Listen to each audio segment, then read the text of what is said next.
Hey there, welcome to the video. My name is David Wilkie, and today in this video I'm going to show you how to fly the Phantom 3 Professional, and I'm going to show you how to change some of the altitude settings on the drone. And by the end of this video, you should be able to do something like this.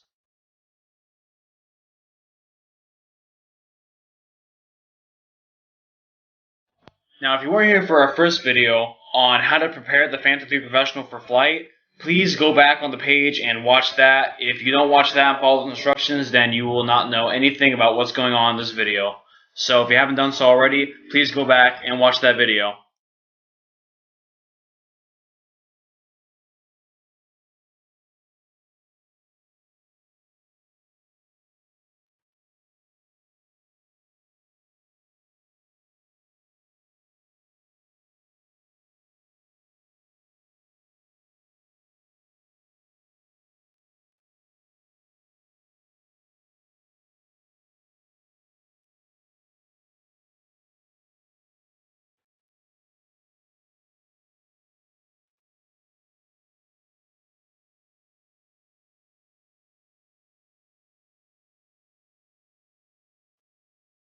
Now, for those of you who are here on our first video and follow all of those instructions, if you go to your phone, I'm going to show you what all this stuff on the screen means.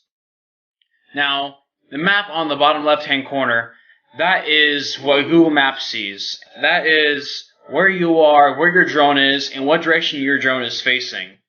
The green light that you'll see that is what direction your drone is facing. The red arrow is the drone, and the blue dot is you, just in case if the drone is somewhere else farther away from you.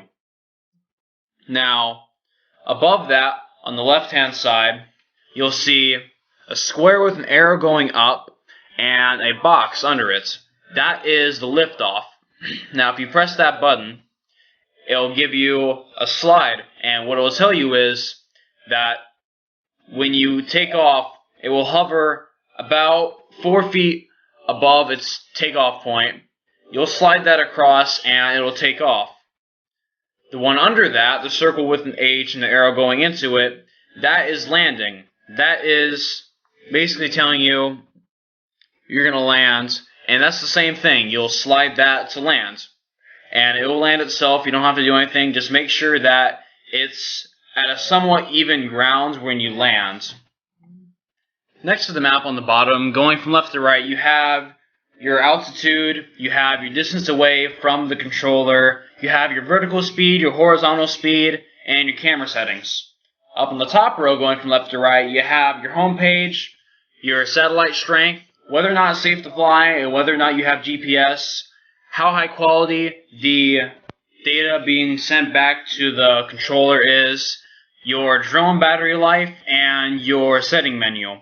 And down from there, you have your camera menu, switching in between the photos and recordings. You have taking pictures, and you have your photo gallery.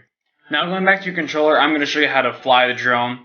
If you look on the left side, the toggle there, that is your altitude. Going up on that toggle will send your drone up. Going down will send your drone down. And going left to right will spin the drone in whichever direction. Now, if you look at the right toggle, this is your movement. Going forward, you send your drone forward. Backwards will go backwards. Left will go left. Right will go right. Pretty basic. Now, if you're holding your drone, if you look on the back, on the right, that is your camera controls. On the left button, that is taking a picture, and the right button is going to your gallery. On the left-hand side, the knob, that is changing the angle of the camera.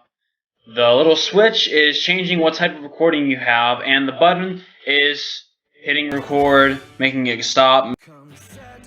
On the bottom, the left button will send your camera from straight horizontal to straight vertical and back again, and the button on the right will take you to the camera settings. Now, if you go up to the settings tabs I showed you earlier, on the left-hand side you're going to see a bunch of options. You're going to go all the way up to the top, you're going to click the one that looks like a drone, and that is how you change your maximum altitude and your maximum distance, and whether or not you want the drone on beginner mode. If you don't know how to fly the drone completely yet, I recommend having beginner mode just so you don't go too far or too high or too fast. And the drone says max altitude of 500 feet, but I've gone 640 feet up.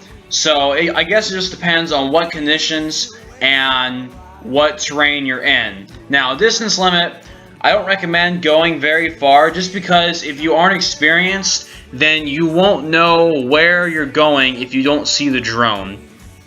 That's about it for today. Thank you guys for watching, and please come back next time for our next video.